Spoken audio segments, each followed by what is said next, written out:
منصة كورسيرا هي من أفضل وأقوى المنصات التعليمية على الإنترنت لما تقدمه من دورات وكورسات تعليمية من كبرى الجامعات والمنظمات التعليمية المعتمدة حول العالم. النهاردة هنتكلم وهنشرح منصة كورسيرا، وهنتعلم إزاي ناخد أي كورس إحنا عاوزين ناخده بالمجان، وهنعرف إزاي نفعل ونعمل أو نفعل خاصية الدعم المالي لأي كورس إحنا عاوزينه. أهلا بيكم في قناة اتعلم تقنية، أنا نعمان عبد الله، تابعوني.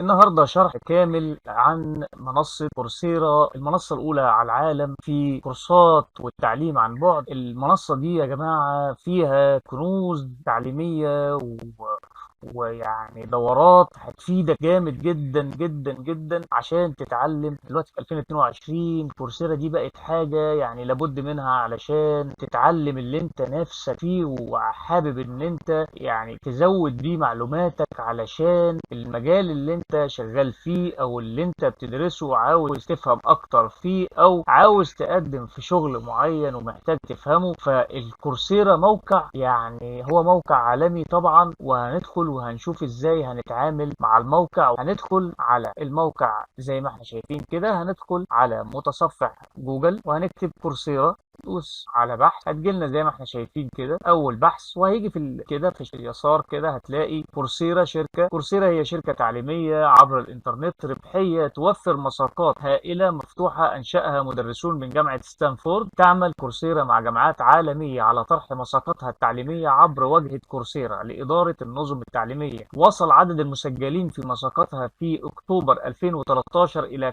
5 ملايين طالب من جميع انحاء العالم. دي معلومات بسيطة كده عن الموقع اللي احنا هنتكلم عنه النهاردة، وهندخل على اول نتيجة بحث زي ما احنا كده، وهنوصل للموقع زي ما احنا شايفين كده. طبعا انت لو عامل حساب على كورسيرا قبل كده هتخش على لوجن ان وتدخل بياناتك عادي جدا. لو لسه اول مرة بتسمع عن كورسيرا فتدخل على جوين فور فري، هتخش على جوين فور فري كده. طبعا التسجيل سهل يا جماعة، هتلاقي كده الاسهل يعني ان انت تدخل بكونتينيو ويز جوجل وتخش بالايميل الجيميل بتاعك لو انت فاتح متصفح كروم، وده الافضل. هتدخل طبعا انا مسجل قبل كده، هتدخل كده جوين. انا دخلت اهو على الموقع، هنلاقي الموقع هيفتح لنا بالشكل التالي، بياخد وقت كده لما بيفتح، بيكون قدامنا بالشكل اللي احنا شايفينه دوت. هتلاقي عباره عن 3 اماكن في داخل الصفحه الرئيسيه. اول حاجه طبعا الصفحه الرئيسيه، عندنا الصفحه الرئيسيه هوم، هتلاقي فيها اخر الكورسات او احدث الكورسات اللي موجوده على المنصه، وهتلاقي الاخبار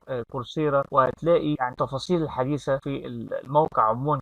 زي اي موقع بيكون الهوم او الصفحه الرئيسيه فيه كل التفاصيل الحديثه. ان بروجريس دي تبقى لو انت اشتركت بالفعل في كورس، خش عليها كده اهو. لو انت اشتركت في كورس بالفعل فانت هتلاقي المعلومات بتاعته هنا. يعني مثلا في كورس اهو انا كنت اشتركت فيه ولسه ما دخلت، لسه ما عملتش فيه اي حاجه، بيبان هنا. انا لسه ما كملتش فيه اي حاجه، بيبان في ان بروجريس. اي كورس انت دخلت فيه واخدت مثلا حتى جزء من الكورس دوت ولسه ما كملتوش هيبان هنا. كومبليتد طبعا الحاجات اللي انت كملتها بتبان هنا. فدي الثلاث اشكال البدايه لبدايه دخولك للموقع والتعامل مع الموقع. عندنا في طريقتين للبحث عن الكورس اللي احنا عاوزينه. يعني مثلا عندنا هنا خانه البحث ديت، هنكتب مثلا بايثون، تمام كده، هيجيب لي نتائج الكورسات اللي هي تحت بند بايثون. هو بياخد وقت لغايه اما يجيب لك داتا بتاعه الموضوع، فهو هتلاقي فيه كورسات عديده وهتلاقي فيه فلتر من الجنب بالشكل دوت. الطريقه الثانيه ان احنا نقدر نخش عن طريق اكسبلور. بندخل عن طريق اكسبلور، يعني مثلا هنلغي البحث دوت وهنكتب مثلا، نطلع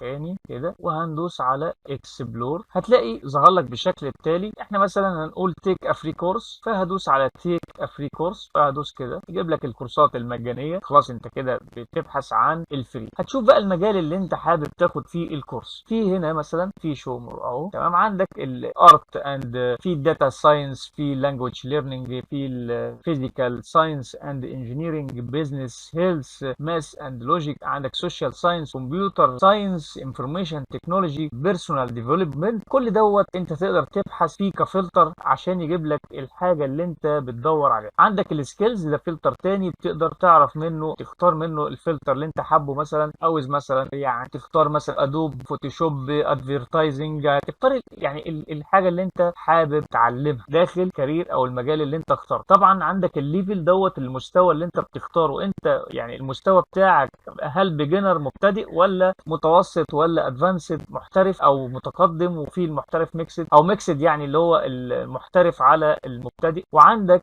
الديوريشن ديت، المده بتاعت الكورس. في كورسات كتير، في كورس بنفس المجال بيدي لك من 1 ل4 اسابيع دراسه، وفي واحد بيديك كورس مكثف مثلا من 1 ل3 شهور، وفي من 3 شهور ل6 شهور. انت بتختار اللي هيناسبك. فانت بتنزل بتختار اهو، تختار الويكس، عدد الاسابيع والكلام ده كله. كل دي فلتر انت تقدر تختار ما بين. احنا عندنا المنصه بتاعت كورسيرا اساسها كورسات مدفوعه، كورسات مدفوعه يا جماعه. وحتى الفري منها هتاخده، هتلاقيك بتاخد الكورس وهتلاقي ان انت بتاخده بدون شهاده، لان شهاده كورسيرا شهاده معتمده عالميه من جامعات كبيره على مستوى العالم. فانت النهارده هنتعلم ازاي نشترك في موقع كورسيرا، وازاي نتعلم على موقع كورسيرا اولا. وده الاهم طبعا، ان احنا نتعلم يا جماعه قبل الشهاده، لان انت لما تتعلم هتقدر تنتج في العمل اللي انت هتشتغل. فانا دلوقتي علمتكم ازاي تدخلوا وتعملوا بحث عن الكورس اللي انا عاوزه. انا لو دخلت على اكسبلور دلوقتي كده وعملت بحث مثلا في مثلا نقول ايه، عندنا مثلا الداتا ساينس، عندنا البيزنس، عندنا الكمبيوتر ساينس، عندنا الانفورميشن تكنولوجي مثلا يعني هختار الكمبيوتر ساينس مثلا كده. جاب لي مجالات كتير. عندك اهو كمبيوتر ساينس، عندك في نختار مثلا نطلع فوق نقول تيك مثلا فري كورسز اول. عندنا اهو، عندنا مثلا هنا الفلاتر بتاعتنا. عندنا مثلا انا مثلا عاوز اختار حاجه معينه حابب ان انا اتعلمها، لا بلاش الساينس، بلاش الكمبيوتر ساينس، هنختار حاجه تاني عاوز اشرح لكم بطريقه شامله. مثلا كده نكتب مثلا انا عاوز اتعلم بايثون زي ما احنا كنا باحثين في الاول، او بلاش هنكتب مثلا التصميم ديزاين. تمام كده، عملت بحث عن ديزاين، جاب لي النتائج اللي احنا شايفينها كويس جدا. انا عندي الفلاتر للحاجه اللي انا ببحث عنها، انا عندي النتائج اللي طالعه لي 3823 نتيجه. طيب انا عاوز مثلا، يعني انا بفضل دايما لما بكون داخل اتعلم حاجه جديده ببتدي من المبتدا البيجنر. فانا مثلا هختار ليفل مثلا البيجنر مبتدئ. هتلاقي عندك اهو المبتدئ بس 2089 في الديزاين. عندك لو اخترت الانترميديت مثلا، لو اخترت الانترميديت مثلا فهيجيب لك مثلا، هنشيل البيجنر دي. انا لما بكون عاوز احذف اي فلتر بدوس على الاكس ديت. انا كده جاب لي نتيجه 1048 ريزلت، نتيجه للكورسات اللي مستوى متوسط. وفي الادفانسد مثلا لو انا عاوز بزود مثلا يجيب لي نتائج البحث. هو بياخد دايما كده وقت لغايه اما يجمع كل اللي انا محتاجه او الريزلت، النتائج اللي انا ببحث عنها وكده. تمام، دي الادفانسد مثلا. عندك الادفانسد اللي هو المتقدم مثلا 113. عندك الميكس طبعا اللي هو ما بين الاثنين مثلا هتلاقيه بعدد معين. نفس القصه. عاوز بقى الوقت بتاع زي ما اتفقنا، الوقت بتاع الكورس اللي انا عاوز اخده، هل عاوزه من 3 ل 6 شهور شهور، او عاوز مثلا من 6 شهور ل 12 شهر، او عاوز مثلا من 1 ل4 سنين. في كورسات مكثفه يا جماعه قويه جدا، اكنك داخل الجامعه بالفعل، تستمر عليها وبيبقى ليها ضوابط معينه والكلام ده كله، ودي حاجه محترمه جدا. بس انا هتكلم عن الحاجات الصغيره مثلا زي من 1 ل4 اسابيع مثلا 1 to 4 ويكس. جاب لي مثلا الحاجات ديت، جاب لي مثلا دي كلها كورسات جرافيك ديزاين اند ميك انفوجرافيكس بروجكت سنتر كورس. في كورسات هتلاقيها كورسات احترافيه وقويه جدا يا جماعه. الموقع ده فيه كنز من الكورسات التعليميه والدورات. يعني عاوز اقول لك بس ادخل وتوكل على الله وانوي. يعني انا يعني في القناه هنا انا بدعم المحتوى التعليمي، يا ريت كل شبابنا والقناه ديت علشان تساعد الشباب العربي، يعني كجزء نقطه في بحر الناس اللي موجوده كتير قوي في الانترنت بتقدم محتوى تعليمي محترم. بدل ما تضيع وقتك في المواقع السوشيال ميديا وتضيع وقتك في كلام مش هيفيدك خالص، لا اتعلم حاجه هتفيدك صدقني. ده كنز، في ناس اتعلمت واخدت كورس واحد بيدر عليها او بيدخل ليها دخل قوي جدا جدا. اللي اتعلموا ازاي ينشئوا مواقع عبر الانترنت بيكسبوا عن طريق الفريلانسنج مبالغ يا جماعه لو تسمعوها. او هو الحاجات دي حقيقيه، الناس دي فعلا اتعلمت عن طريق النت بكل بساطه. يعني اتعلم، ما ضيعش وقته بقى في كلام مش مظبوط، ولا رايح يسمع حاجات هنا، ولا رايح يتكلم على السوشيال ميديا وفاضي اللعب والكلام ده. لا، شوف حياتك وتعلم حاجه مفيده في القناه، وتابع القناه. صدقني هقدم لك كل يوم حاجه تستفاد بيها، حاجه تفيدك. نرجع تاني، الموقع هتدور عليه في الحاجه اللي انت نفسك تتعلم فيها، وهتلاقي الموضوع جميل جدا. يعني مثلا لو انا اخترت مثلا الكورس دوت مثلا اللي هو الجرافيك ديزاين، ودخلت عليه كده مثلا، عندك هتلاقي الكورس بيظهر لك بالشكل ده. يعني بيقول لك ايه، انرول فور فري، تمام، وتدوس كده هيجيب لك الرساله دي. هيقول لك 7 داي فري تريال، تمام، ان انت تدخل فيزا كارت بتاعتك والكلام ده كله. وده انا مش حابه طبعا، انت مش هنعمل كده، انا بس بوريكم. انت كده هتخش يقول لك دخل لي بقى الفيزا كارت بتاعتك والبيانات الفيزا والكلام ده كله. كل ده انا مش عاوزه ومش هنعمله. لا، احنا هنعمل حاجه تانية جميل. احنا عندنا الطريقه ديت. انا الكورس ده مثلا دخلت عليه، هتلاقي فيه وانا دايس على انرول فور فري، في ستارت فري ترايل، وفي الاوديت. الاوديت دوت بيديك فرصه ان انت تتعلم الكورس دوت سمعي، او تشوفه وتشاهده وتتعلم الماده العلميه فيه بس بدون شهاده. يعني انت لما تدوس على اوديت كده بيحولك على الكورس بالفعل، وان انت تتعلمه وبس، مش هتاخد شهاده. يعني انت عندك اهو اوديت، تمام، هتلاقي ال1 ويك 2 ويك 4 اسابيع زي ما انت شايف كده. هتدخل عليها انت بس، كل اللي عليك ان انت تدوس على جيت ستارتد. جيت ستارتد كده، بعد ما تدوس على جيت ستارتد هتبتدي تتفرج على الفيديو الاول والفيديو الثاني الثالث، الكلام ده كله والكلام ده. طبعا الفيديوهات اللي بتظهر ديت في موقع كورسيرا في اوبشن جميل يا جماعه جدا جدا جدا اثناء تعليمك من منصه كورسيرا. ان عندك مثلا، طبعا في كتير قوي بيقدم الكورسات ده باللغه الانجليزيه، ناس اجانب بيقدموا الكورسات. طب انا عاوز اتعلم، عاوز افهم ازاي. عندك في الفيديو لما بتفتح الفيديوهات، عندك اللي هي الخانه ديت، عندك سب تايتلز. عندك السب تايتلز هتلاقي عندك اللغات المتاحه للترجمه. يعني انت لما تدوس على عربي كده، بص الفيديو وتدوس بلاي،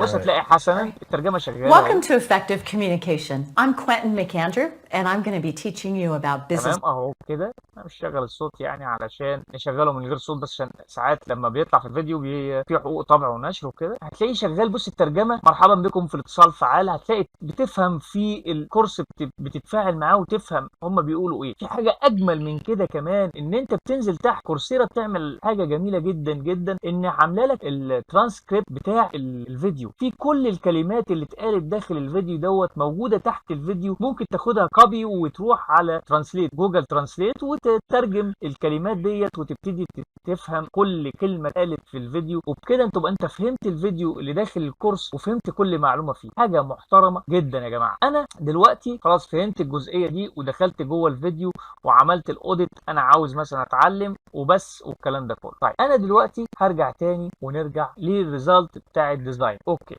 هتلاقي عندك تحت كل كورس انت في السيرش بتاعك هتلاقي تحته في تصنيف للكورس دوت بيبان كده. يعني مثلا عندك هنا بيقول لك سبيشاليزيشن، وديت ده نوع من انواع الكورسات اللي موجوده في كورسيرا. وعندك البروفيشنال سيرتيفيكيت، تمام، وعندك مثلا عندك التاني اللي هو كورس عادي، كورس زي كورس ديت، تمام، ده كورس عادي. وعندك السبيشاليزيشن وعندك البروفيشنال سيرتيفيكيت. طيب ايه الفرق بين، هل في فرق اصلا بين سبيشاليزيشن وبين بروفيشنال سيرتيفيكيت والكورس العادي؟ اكيد طبعا في فرق. الفرق في ايه؟ طيب الفرق ان السبيشاليزيشن دوت عباره عن مجموعه من الكورسات مجمعه في كورس كبير. البروفيشنال سيرتيفيكيت برضو نفس القصه، مجمع لكورسات داخل كورس كبير. تمام، الكورس بس، كلمه كورس بس لما تلاقيها تحت الفيديو تعرف ان ده كورس واحد بس، كورس واحد بس. ده الفرق. كويس جدا. طيب انا لو دخلت مثلا على الجرافيك ديزاين ديت اللي هي تحتيها سبيشاليزيشن والكلام ده كله، هتلاقي بالشكل ظاهر لك بالشكل دوت. طيب انا لو دخلت على مثلا على الانرول فور فري هتلاقي ظهر لك بالطريقه دي، هتلاقي ستارت فري تيريال واحنا مش عاوزين دوت، وعندك الاوديت ان انت تتعلمه سماعي وكل. طيب تمام. طيب عندك ايه؟ عندك هخش عليه تاني. انا دلوقتي عاوز اتعلم الكورس الكبير دوت، عاوز اتعلمه بس واخد شهاده. يعني انا دلوقتي مش عاوز اسمع بس. نرجع بس للجزئيه تانية الاول اقولها لكم عشان تفهموها كويس. عندي مثلا انا هخش على كورس عادي موجود تحتيه كورس ما فيهوش بقى مثلا سبيشاليزيشن والكلام ده كله ولا بروفيشنال مانسز، لان بروفيشنال مانسز هتلاقيها مجموعه من الكورسات بره، وهتلاقي ما فيش غير التريال ان هو يبعت لك تريال فور فري مثلا، وتخش عشان تدخل بيانات الفيزا بتاعتك والكلام والكريدت كارد بتاعتك. وديت انا مش عاوز الطريقه ديت، لا، لان انت كده انت هتدفع. تمام، احنا مش عاوزين ندفع، احنا عاوزين ناخد كورس مجاني. تمام. طيب هننزل تحت للكورس ده مثلا، ده مكتوب عليه كورس، فهخش عليه مثلا كده. دخلت على الكورس كده فهتلاقي انرول عندك اهو، انرول فور فري، انرول فور فري. خلاص بص ظهر عندك ازاي. عندك هنا بيقول لك ايه يا سيدي؟ بيقول لك الكورس دوت هتدفع عليه $49، او فول كورس هتاخد الكورس كامل بدون شهاده. دي برضو طريقه تقدر تاخد بيها الكورس. كل دي طرق انا بفهمك كل ادوات الموقع. انت كده دي طريقه ثانيه، لا احنا برضو مش عاوزين نعمل كده. انا عندي ده الفرق بين سبيشاليزيشن وعندك البروفيشنال مانسز، البروفيشنال سيرتيفيكيت، وعندك الكورس دوت كورس واحد، دول مجمعين وكل حاجه. طيب انا دلوقتي يا سيدي عاوز اخد مجموعه الكورس الكامله ديت مجانا، مش عاوز ادفع ولا مليم، انا معيش فلوس ادفع، او لو معايا انا مش عاوز ادفع. فانا هدخل على الجرافيك ديزاين. حلو قوي. هتلاقي جنب الانرول فور فري هتلاقي اهو، هتلاقي تراي فور فري انرول تو ستارت يور 7 داي فول اكسس فري تريال. احنا مش عاوزين ده. هتلاقي تحتيها كلمه اسمها فينانشال ايد افيلبل، هي الكلمه دي اللي احنا عاوزينها. هتدخل عليها من هنا كده. جميل قوي جميل قوي. هتظهر لك دي، بيقول لك ابلكيشنز كان تيك اب تو، يعني 15 يوم ان انت يتراجع والكلام ده. انا عندي الكورس ده اهو زي ما انا شايف كده، وهدوس على كونتينيو تو ذا ابلكيشن. هدوس على كونتينيو. انا كده بقدم على طلب دعم مالي للكورس ده. انا هقول كورسيرا منصه محترمه جدا وقويه جدا، وبتقدم دعم مالي للي محتاج ان هو يتعلم ومعهوش المبلغ اللي هو يدفعه. فهو انت دلوقتي بتخش تقدم ابلكيشن على دعم مالي ان انا معيش ان انا ادفع، فيبتدي يوفر لك بعد مراجعه بياناتك وكلامك وان هو يقتنع باللي انت بتقدمه، او يعني الابلكيشن اللي انت بتقدمه، وبعد كده بيشوف اذا كان يوافق او لا. فانت هتختار مثلا كورس 1 2، تختار مثلا اول واحد مثلا اول كورس دوت، وبعد كده بتدوس مثلا نيكست كده جرافيك ديزاين. هيجيب لك زي ما انت شايف كده. تمام، هيجيب لك زي ما انت شايف. هنا هجيب لك ترجمه عشان تقرا معايا. هنا بيقول لك حدث بس بياناتك والكلام ده كله اهو. التالي اوكي. هنا بيقول لك كم يمكنك ان تدفع للدوره التي اخترتها. انا هكتب له زيرو كده. نرجع للانجليزي اقول له زيرو. تمام اهو. نترجم تاني. كيف ستساعد الدوره التي اخترتها في تحقيق اهدافك؟ طبعا هو بيسالك السؤال دوت ترد عليه. عندك اهو بدخل على الفينانسيال كده، وبدوس على الكونتينيو تو ابلكيشن. عندك اهو كده، بدوس على نيكست. بملى البيانات ديت. البيانات دي عباره عن ايه؟ عن انا مثلا هاي سكول، سم كوليج، ماستر ادفانسد كوليج ديجري. مثلا انا اختار كوليج ديجري. عندك انيوال انكم، الدخل السنوي بتاعك خليه زيرو. انت شغال مثلا ايه؟ بارت تايم، فول تايم، هتكتب مثلا فول تايم. عندك ريزون فور ابلايد تو ايد، ايه السبب اللي يخلينا نساعدك والكلام ده كله. تمام، انا كنت كاتب سبب هنا قبل كده. انا هسيب لك برضو السبب هسيب لك سبب في ملف وورد في وصف الفيديو. عندك هدوس مثلا نيكست. فهيجي لي السؤال الثاني بيقول لك مثلا انت هاو ماتش كان يو باي، انت تقدر تدفع كام فور يور سيلكتد كورس في الكورس اللي انت اخترته. هتكتب مثلا هو كاتب لك 40. لا يا سيدي لا، سيب طبعا، انا مش هقدر ادفع حاجه خالص. هنا وي هاو ويل يو سيلكتد كورس هيلب ويز يور جول، يعني ترجمها لكم تشوفوها بعينيكم في الفيديو. كيف ستساعد الدوره التي اخترتها في تحقيق اهدافك؟ فانا هكتب كلام. طيب الكلام اللي هكتبه دوت لازم ما يقلش عن 150 كلمه. ونفس الكلام السؤال اللي قبليه. هم سؤالين يا جماعه، سؤالين دول بناء عليهم هو بيوافق على طلبك في ان هو يديك الكورس مجاني او لا. تمام جدا. عندك هتكتب له الكلام. انا عامل ملف وورد اهو. تمام، الملف وورد دوت انا مجمع فيه اجابه للسؤال، وطبعا كل اجابه غير الثاني. مش كل واحد هيجاوب زي الثاني يا جماعه. يعني انا مثلا انا داخل دلوقتي اللي بيشاهدني مثلا ممكن 1000 واحد يتفاعل مع الفيديو بتاعي وينفذ اللي انا بقوله. فانت لما تنفذ اللي انا بقوله، لو كل واحد اخذ نفس الكلام كده الموقع هيعتبر ده سبام. ما ينفعش نقول نفس الاجابات، لا، هناخد الاجابه دي. انت يا سيدي عاوز كورس كورس في التصميم. فهتكتب هنا، انا كاتب لك بالعلامه الصفراء دي ان انت تغير الكلمه اللي هنا نيم اوف كورس، هنا تكتب مثلا اسم الكورس هنا. يبقى انت مثلا واحد دخل طلب كورس تصميم، في واحد طلب كورس مثلا كمبيوتر ساينس، ايا كان اي بايثون النوع اللي انت عاوز تدرسه، هتكتب النيم بتاعه هنا او هتكرره هنا. يبقى كده عرفنا ان كل واحد هيكتب الحاجه بتاعته مختلفه شويه. عندك المجال الاوف كورس هنا، ذا فيلد اوف ذا كورس، هنا تكتب المجال بتاع الكورس، المجال نفسه اللي انت داخل فيه الكورس تكتبه كورس فيلد، تكتبه تاني هنا وتسيب الكلام ده تاني زي ما هو. طبعا الكلام دوت ترجمته ايه تمام. هتلاقي الاسئله هنا اجاباتها انا محضرها لكم في ملف وورد. يا ريت الاجابات ديت تكون مش كله زي التاني يا جماعه. يعني مثلا انا هاخد الاجابه دي كده وهاجي على صفحه جوجل كده وهنروح لجوجل ترانسليت مثلا، اعمل فيها ترجمه اهو. انا الترجمه بتاعتكم اهو. في الواقع اكتب لاطلب باحترام النظر في طلبي للحصول على المساعده الماليه، انا متعلم مصري متحمس. طبعا انا بقول اهو انا متعلم مصري. انت مثلا لو انت متخرج وبتعمل فانت اكتب حاجه تاني، اكتب امبلوي ان انت موظف مثلا، اكتب كذا. متحمس جدا لفرصه التعلم، اكتب اسم الدوره. تعلم ايه؟ اسم الدوره بايثون مش عارف ايه اللي انت طاره او حابب تتعلمه. التعلم اكتب اسم تاني. كان حلم في الماضي لسنوات لكني ما زلت اواجه فجوه ماليه ضخمه لتغطيه نفقاتي الشخصيه. يكفي القول اني اعاني من اجل تغطيه نفقاتي او نفقاتهم. ستساعدني المساعده الماليه في اخذ هذه الدوره دون اي تاثير سلبي على احتياجاتي الاساسيه الشهريه. لذلك انا في حاجه ماسه الى هذه المساعده الماليه واريد ان احصل على هذه الدوره لاني اريد ان اتعلم. وتكتب مجال الدوره. ارغب في اكمال الدوره التدريبيه وتكتب مجال الدوره تاني. ستعزز هذه الدوره افاق وظيفتي بعد التخرج من مثلا المعهد. انا بتكلم على اساس ان انا متعلم مثلا او طالب من المعهد الذي اعمل فيه او الكليه التي اعمل فيها. سيساعدني هذا على اداء افضل في تنفيذ ما تعلمت ويمنحني ميزه على منافستي. شكرا جزيلا لك على الوقت الذي قضيته في قراءه هذه الرساله والنظر في طلبي. ارجو الاتصال بي لمزيد من المعلومات. طيب ده مضمون الاجابه الاولى. انت هتاخد اجابتي وهتيجي على جوجل هتترجمها زي ما انا ترجمت كده. يعني هتاخد الكلام العربي تشوف الكلام اللي يتماشى معاك. لو انت مش طالب اكتب اللي انت فيه، ان انت موظف، ان انت كذا، ان انت لا تعمل، ان انت خلاص اكتب الحاجه اللي انت تتماشى معاك. اكتب ان انت محتاج كورس كذا، مش كله زي التاني. اكيد اللي بيتفرجوا عليا دلوقتي وبيشاهدوني وطبعا يسعدني دوت اختار الدوره بتاعتك واكتبها في مكان دوت بحيث يكون الاجابات مختلفه. ما يجيش منصه كورسيرا تشوف الاجابات كلها زي بعضها. ده بالنسبه للاسئله. انا هنا رديت على السؤال الثاني، انا ترجمته لكم عشان بس تشوفوا الاجابه. يعني السؤال بيقول ايه اهو. السؤال بيقول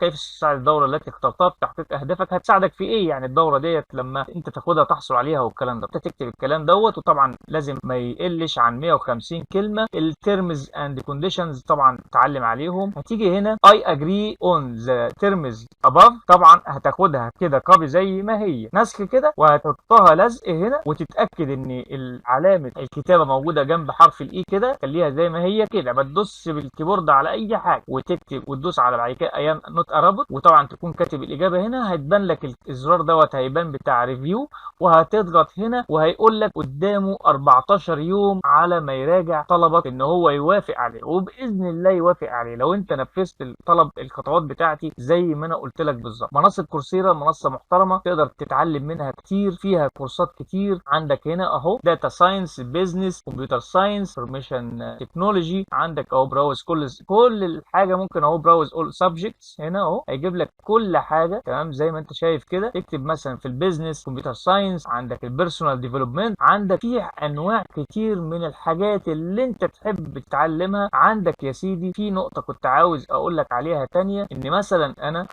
انا دلوقتي كنت بحثت هنا مثلا عن ديزاين. خلاص اي حاجه ليها علاقه بالديزاين كورسات هنا في الموقع. من ضمن الفلاتر حاجه برضو الليرنينج بروجرام. مثلا كورسز مش عارف ايه الكلام ده كله اهو. تنزل تحت انت بتختار educator هنا اهو تو مور. حلو. عندك هنا كده اهو ديت اللي انت هتاخد يعني مثلا ايه. خلاص اهو كده ده المعلم مين المعلم هنا. اظهر المزيد اهو ترجمه جوجل. هيجيب لك بقى الاماكن اللي انت ممكن تاخد منها الكورس ده. عندك اهو تنشر معهد البرتا للذكاء الآلي، انا بتكلم يعني بالعربي اهو. تمام. عندك ادفانسنج وومن ان تيتش، عندك امريكان ميوزيوم اوف ناتشورال هيستوري، عندك في كذا حاجه كذا حاجه، اماكن كتيره اهي. او كلير اول كلوز. عندك هنا اهو، عندك اللانجوج اللي انت عاوز بيها، مثلا لو انت عاوز تختار الكورسات بالعربي، كل دي فلاتر انت تقدر تختار ما بينها. تمام. عندك اهو كل ده، كل الحاجات دي فلاتر تقدر. السكيلز مثلا، عندك المهارات اللي انت عاوزها تختارها من هنا عشان تعمل فلتر لكل الكورسات وتختار المناسب ليك. طبعا الشرح دوت يا جماعه يعني